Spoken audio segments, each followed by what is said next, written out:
Ya, jumpa lagi di channel saya Dimas Angkawayudi. Kali ini kita akan membahas request teknikal bandarmologi sesuai dari request teman-teman. Bila teman-teman lainnya ada request lain, kita juga akan mengusahakan membalas request sesuai keinginan kalian. Di sini saya akan membahas teknikal bandarmologi. Nah, apa sih bandarmologi? Nah, bandarmologi itu adalah salah satu dari buyer atau seller yang sedang potensial, dalam artian dia itu yang menaikkan atau menurunkan saham tersebut. Ya, di sini kita langsung ke broker sumari ya di sahamnya. Ini contohnya adalah saham Kabak. Broker sumarinya ini adalah lot, volume itu adalah lot ya. Ingat, volume itu adalah lot, buyer, pembeli, seller, menjual, dan ini adalah lotnya yang dijual. Ya, di sini secara gross itu kotornya, itu volumenya itu dipegang sama CP, LS, dan MG ya. Ya, saya ambil 3 teratas untuk pembelinya, sedangkan sellernya adalah PO, PS, dan JP. Ini adalah yang menjual saham tersebut. Nah, di sini adalah secara gross ya atau kotornya. Nah, sekarang saya akan mengajari kalian untuk yang lebih mudahnya. Nah, ini saya memakai aplikasi dari RTI Business. Nah, Kabak. Nah, di sini adalah yang tampil adalah top net buyer sama top net seller. Nah, di sini yang pegang pengendali buyernya kita lihat secara grafikal ini hampir sejajar ya, JPLSIN ini secara nilai value bukan lot ya lagi. Jadi ini adalah 2,6,3 miliar, ini JPLS dan IN. Sedangkan secara seller ini adalah PO, brokernya. Jadi yang kecil-kecil ini adalah kode broker. Kalau kalian ingin tahu, langsung saja Google kode broker CP adalah, itu akan tampil di situ sekuritas mana. Ya, di sini kita lihat cenderung sekali PO disusul dengan PS. Setelah itu ini hampir sama. Kalau sejajar seperti ini itu bukanlah sebuah penggerak ya. Biasanya itu adalah retail kebanyakan. Tapi kalau dia cenderung sekali naik signifikan beda grafiknya dari yang lain ya sejajar, itu biasanya adalah broker-broker yang menguasai saham tersebut atau kita sebut aja bandar. Kalau di bayarnya ini kita lihat CP sampai BG ya, walaupun kurang signifikan tapi ini kita anggap penampung ya. Jadi ini adalah bandar yang menampung saham penjualan dari PO dan PS ini ya. Begitu. Yang tercampur di sini adalah net. Net itu adalah bersihnya, nilai bersih. Jadi kalau di sini tampil nilai bersihnya berarti otomatis sudah dikurangi dengan kotornya. Ya, ini ya. Top buyer CP beli ini jualnya segini, LS belinya segini, jualnya segini, merah itu jualnya. Sama juga seller juga seperti itu bacanya. Nah, kita lihat ke chartnya. Chartnya ini per hari kemarin telah naik. Jadi kemungkinan ini yang menaikkan adalah CP, LS, dan IN, 3 teratas ini ya. Jadi untuk hari berikutnya, jika CP, LS, dan IN ini mengguyur atau ada di posisi top net seller, itu artinya saham tersebut akan diguyur, dan jika tidak ada yang menampung bayarnya itu bakalan pasti turun begitu. Jadi kalau hari berikutnya CPLS dan IN ini mengguyur jual lagi, jual pasti dia itu cenderung posisi turun. Tapi kalau CPLS dan IN ini melanjutkan pembeliannya, kemudian saham tersebut bakalan naik. Seperti itu cara mudahnya. Kita juga lihat ke chart ini ya, kita lihat chart bulanan 1 mount, dia bergerak hampir di situ-situ aja, tidak kemana-mana. Kita lihat secara week dia itu adalah lurus ya, stabil di angka 5455. Kita lihat di broker sumarinya, cara melihatnya seperti itu. Ini kita juga pindah knob buy top sell-nya ke week juga. Nah, di sini juga kelihatan ya, sudah kelihatan net buyer-nya. Di sini dipimpin sama PO dengan nilai 89,9 miliar ya. Sama top sellernya itu PD dan YP dengan angka 45 dan 34 sekitar gitu. Ini adalah di weeknya. Weeknya ini seperti akumulasi ya kalau saya lihat di chartnya ya. Sedangkan di harinya kemarin langsung terlihat waktu mingguan PO. Nah, kita lihat. Nah, posisi sellernya itu PO. Jadi setelah diakumulasi harga naik sedikit langsung di sell sama si PO ini di hari kemarin, sedangkan yang menaikkan adalah CPLS dan IN. Jadi otomatis satu minggu yang kemarin ya, ini satu minggu yang kemarin itu kan harganya akumulasi ya, seperti ada akumulasi. Sebenarnya itu kalau saya lihat itu seperti retail yang sedang menjual saja dan tidak ada yang menghakang. Dalam artian tidak ada yang menaikkan barang tersebut.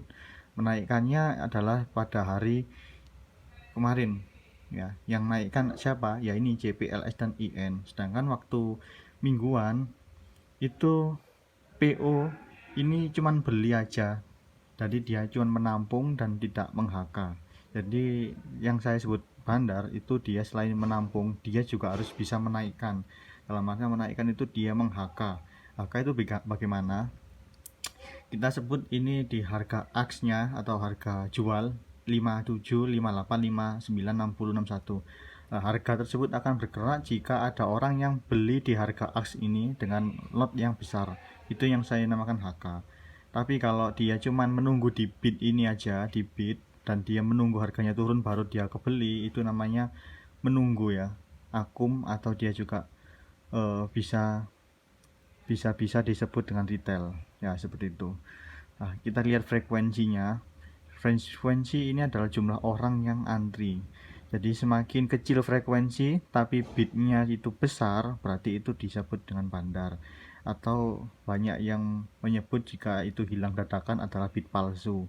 Jadi seperti itu ya, satu orang yang meng-cancel atau meng-withdraw bidnya itu pasti akan mempengaruhi dari bid volume ini.